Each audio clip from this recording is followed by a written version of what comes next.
6:47 in our headlines this Tuesday. Today, the family of a fallen police officer, Cameron Gervin, they are going down to Virginia Beach to start planning his funeral. Sadly, he is one of those two officers shot and killed in the line of duty on Friday night. Aron Spitzer live in Gates with more on how the local family here hopes to remember his legacy. Aron. Yeah, guys, Officer Gervin's parents tell us that the 2017 Gates Chi-Lite graduate always wanted to be a police officer. Now, on Friday night, him and his partner, Christopher Reese, were working alongside each other when they were murdered. Gervin and Reese saw a car driving with expired plates and attempted to conduct a traffic stop, but the driver didn't pull over until reaching a dead end. After an altercation with the officers, police say 42-year-old John McCoy III pulled a pistol from his pocket and shot both of them.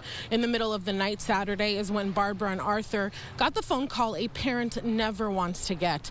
The two say they are trying to remember the good memories, proud of the son they raised, and determined to keep his community safe. But through the grief, at times, the emotions are overwhelming. We knew that there's danger, but you never think you're going to be that person that's going to get that phone call. I just want the public to know that he always wanted to be a police officer, and he died doing what he loved. They had a ring on her doorbell. The doorbell rang, and I used to look every morning, make sure he was home.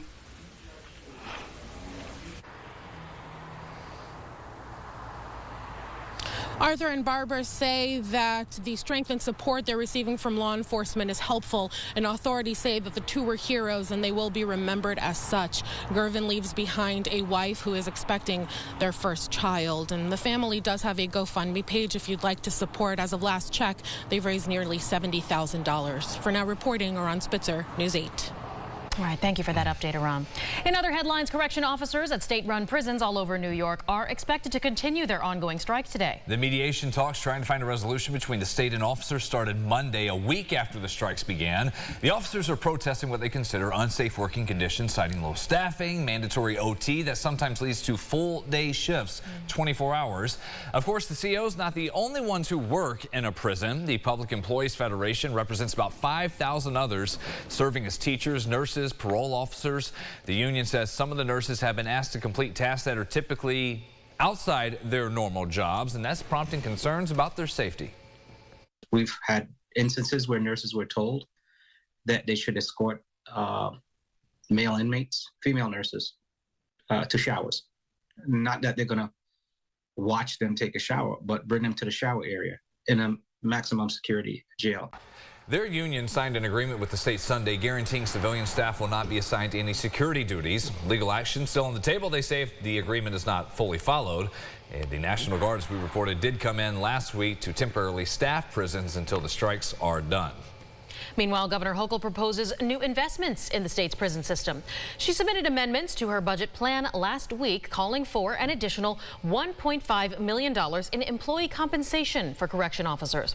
The governor wants to require them as well to wear body-worn cameras, and the plan would also give her the permission and power to shut down up to 5 correctional facilities by April of next year if those closures would save money and improve efficiency. The budget is due April 1st. As all this is still going on, state troopers are investigating vandalism targeting 2 buses belonging to Docks, the state prison system.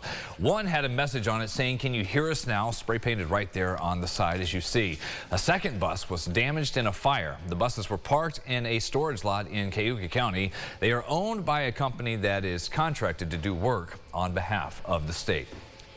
In developing headlines, the 6th correction officer charged with murder and manslaughter in the brutal death and beating of Robert Brooks has been arraigned. 33-year-old Nicholas Kiefer turned himself in for his arraignment Monday. He's the youngest officer of the group, facing the most serious charges related to Brooks' death: murder, second degree, along with manslaughter, gang assault, and for lying on paperwork after the beating.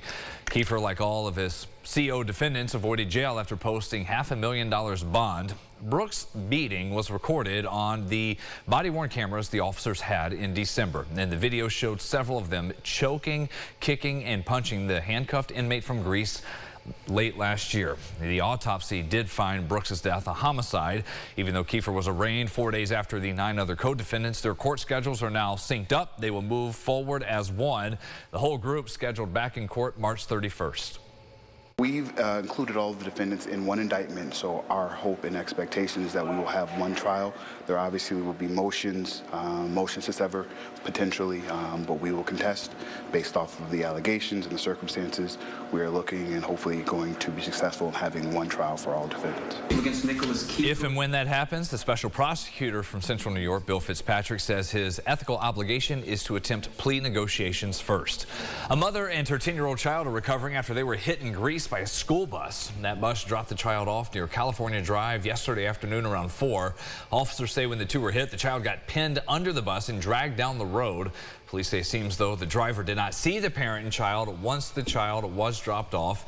They were taken to the hospital with what is described as minor injuries. Police do not anticipate any charges here.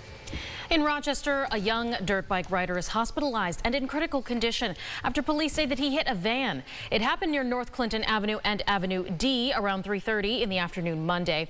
RPD says the bike was unregistered and the man was speeding at the time. Police noted that the 22-year-old was also not wearing a helmet and at the time also had an illegal handgun. Approaching 6:54, let's go inside the huddle. Sean McDermott is in Indianapolis for the Combine this week. Also talking about Josh Allen's MVP win. Allen got that award just 19 days ago. Seems like forever, winning a narrow and controversial vote over Lamar Jackson since the Ravens quarterback was named first-team All-Pro. Allen's MVP was the first for Buffalo since Thurman Thomas did that in 1991. McDermott says Allen's achievement is just about one thing: validation.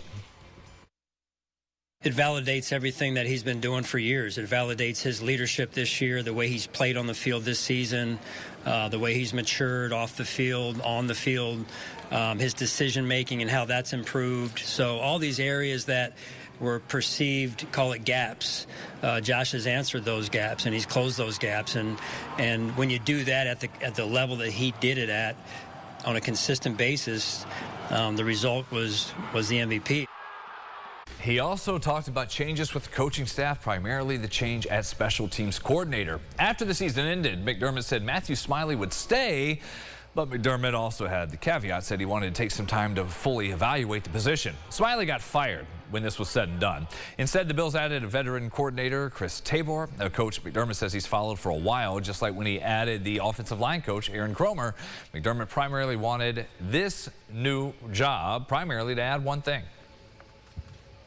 Veteran experienced position coach, in this case coordinator, that's had a lot of success. So, you know, when you can get a coach like that, they're hard to come by, number one. And so when you can get your hands on one, I think you got to take the swing, and that's what I decided to do. Again, the NFL teams all in Indianapolis for the scouting combine. That'll begin for the rookies on Thursday. Sunrise traffic before we get to your final forecast. Looking pretty good on the main expressways. One issue just reported the last 15 minutes in northwest Rochester at Dewey and Ridgeway. We'll bring you updates on that in half an hour, 7:25. James, you can hold on a few more hours here before we get back to the 30s. Yeah, that's right. For sure, 40s. We'll take probably mid-40s, I'd say, this afternoon, and then come tumbling down as we get into late tonight. Yes, light rain showers around for most, but light is the key word. Not too heavy for you, and it gets out of here by noontime or so. Tonight into tomorrow, just cloudy, low 30s there, and then a PM mix. It's late in the day, probably 7 to 8 p.m., and then that lasts through the overnight into Thursday, kind of a rain-snow mix there, and then who knows, maybe Friday gets a little bit of accumulating snow. But now it's going to be, you know, the further you get in the year, the harder it is to keep those numbers down for accumulating snow. See some grass out there now. I've already taken a picture of it. Looks good. We'll see you back here at 7:25. Have a great day.